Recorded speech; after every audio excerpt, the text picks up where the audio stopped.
have a moment from Bill Maher's show where he's at first definitely correctly and accurately pushing back on one of his guests who was sort of equivocating between Trump and MAGA's anti-democratic actions and then the handful of liberals who have, or even if it's a lot, just liberals who have said Trump's an illegitimate president, or Stacey Abrams feeling like her election wasn't fair, and making a comparison between those, pretending like they're equal in any way, which, as we discussed extensively in the segment that I recently released called What About Hillary? What About Hillary? Which go watch that if you wanted to see what I broke down there. But pretty much the summary is Trump and his movement was saying we shouldn't be taken out of power and we are the rightful president. We don't concede this election, all those things. The most people did over here was just feel like an election wasn't fair or something like that, but they all conceded and all those things. So they're discussing that, but then Bill Maher gets into something that I have more to say about, as you'll see here. There are lies on the Democratic side, too, sometimes. If you think about what are the traits that we don't want to see, then look to yourself and anybody's faction. I'm libertarian with a small L. It's a small little faction. People on that team, too, can engage in this and call it out. There's a lot of election denial in the Democratic Party, depending on if you lose. Stacey Abrams was not a gracious loser in the Georgia race a couple of years ago, and she's revered as a hero on the left, largely. There's a lot of political violence in this country on the left. It's not the same. But it's worth talking about if those values matter to you. You work back from the value. I don't know why a smart guy like you would go there. Yeah, the two things he brought up, the denial of elections is not even close. Nothing. No. Zero comparison. The political violence is also, we've seen time and time again when it's researched, heavily, disproportionately, magnificently more on the right as far as political violence in America. So those 2 points just have absolutely hold no water. And I, as a big fan of yours, that's fine. I just think there's so many other things. And you're right, too. It is false equivalence. The Republicans are more dangerous. But again, do you want to win or do you want to win points? Yeah, but and then to your point, like, please, Al Gore conceded the election. Yeah. Hillary Clinton got in her purple suit. Yeah. Okay, that's just the worst one to fight that on. Maybe Stacey Abrams wasn't as gracious as she should have been. Yeah. And there's a huge difference between not being gracious or feeling like it was unfair or all of those things and saying the election was stolen. It was, the results should be overturned and all those things. And then attempting to do so as Trump did. That issue is... Now, I think knowing what the MAGA movement now has done to our election processes and the belief in them, I say don't say any of those things I just listed. None of them. Unless you can gripe about a particular issue, people getting kicked off the voter rolls. That's definitely something that happens. It's unfair. All of those things. But you got to be real precise and careful with your language because we now see the danger that those types of words can be used to inflict on our democracy. Republicans own that issue of election denial. Let's fight. And Democrats have to own another crazy... And this is where kind of the Bill Maher comes in. You'll see. Shit, where, a bodega guy gets attacked and then he's brought up on charges because he fought back. Yeah. Go to war on that. This bakery in Portland that I saw won a big suit this week because they were accused of racism when they won, I think, $135 million from Oberlin College. Just pick out something. There's something every day that Biden could have picked out and said, and my side has gone too far on this, and yes, it wouldn't be equivalent, but the country could then, the people in the middle and the people who don't want to feel like you're just attacking my team would be like, yes, finally, and then he could not have to run again.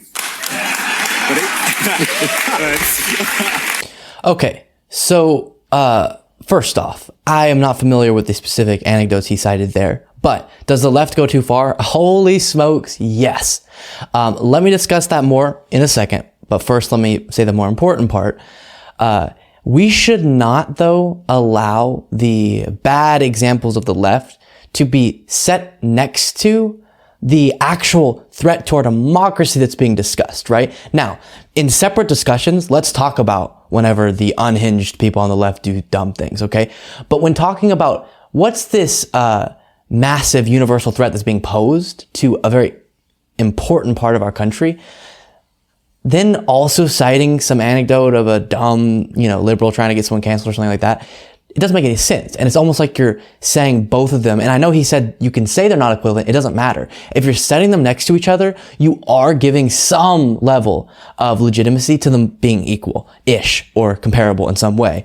And there are always and will always be members of political movements who are just completely Looney Tunes. Both sides, all those things, all the time. Yes, all the time. And it's always good to call them out. But that's something that should always and will always be getting dealt with. We shouldn't have to be dealing with a movement that's trying to break down our democratic process. Because if you don't like the Democratic Party, or you don't like some people who advocate on behalf of the Democratic Party, or you don't like the way in which the left has gone, that's why we have a democracy. I just want to say, because some people act like this isn't something we're all aware of, yes, it's a democratic republic. It has a democratic, representation. So that's why I just, in shorthand, call it a democracy. But continuing on, that's why we have a democracy, so that people can speak up whenever they don't like particular movements or individuals, whatever.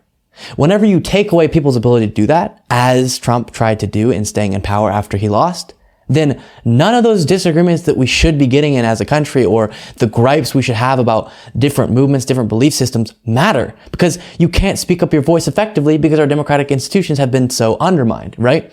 So that's why you got to discuss by itself the threat to democracy that's posed, and that's the most important thing. And that's why I, as someone who has plenty of disagreements with people on the left, spend so much time griping, that's the way we put it, speaking out against the right, because that is the lasting damage and lasting threats that's being posed to a very important part of our country, a crucial part of our country.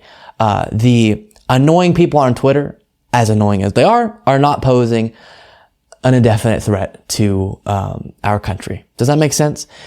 Now, to get back to the kind of the energy he was trying to put forth with those anecdotes, I recognize I'll tweet occasionally, at Luke P. Beasley, support the effort, but I can't scroll through Twitter these days, people. Barely.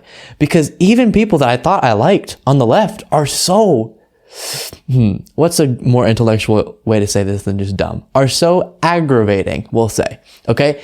And it seems like, not to mention all the people on the right who scream on Twitter, I just don't get it. Why is everyone all the time saying such aggravating things? I don't know.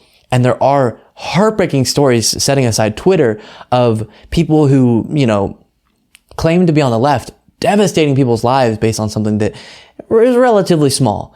And that's not to say that every time someone's held accountable, it's cancel culture. But there are some examples of people going too far, trying to ruin people's lives based on things they said in the past and they've apologized for, whatever it is.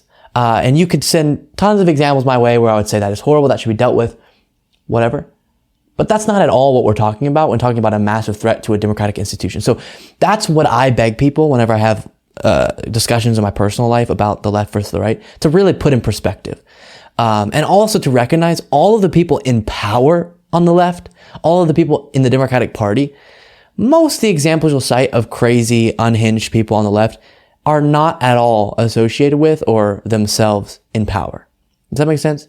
Whereas the right, their representatives, the ones who actually have their hands on power, are saying the super dangerous things that are 100 million times more dangerous than what's being said. Okay. Now, the only example I would cite, which is still relatively small, that is as dangerous is, as y'all see me debate some of these people on the left who promote violence towards the right. That is very, very dangerous. And that's now escalating to a new level of unhinged that is beyond what I'm talking about with generally kind of the left that I just see as taking things too far sometimes or being dumb sometimes. Whereas the escalation of violence stuff is completely something that should be aggressively called out 24/7. So that's kind of my response to Bill Maher there. I think he has a tendency to always try to act like the left and right are more equal than they actually are, even though he'll say in words they're not. The way in which he articulates things definitely makes it seem that he believes that. Recently he said, listen, I mean, the things that the left are doing actually affect my life, not the right. And someone was like, well, no, the right's being where, I can't sum it up perfectly, but the right's way more dangerous because blah, blah, blah, blah, they've revoked women's rights. And it was one of the things they listed. And he said, well, I mean, I'm not going to need to get an abortion. That doesn't affect my life. but someone screaming at me on Twitter does type attitude. And he seems a little detached from the issues that matter. And I would beg people, don't just go off the annoying people online. Really think which party is working for your interests, or which movement is actually trying to help you materially. And then also call out the annoying parts of that movement, as I try to do, even though I avoid Twitter for the purposes of not having to do that all the time.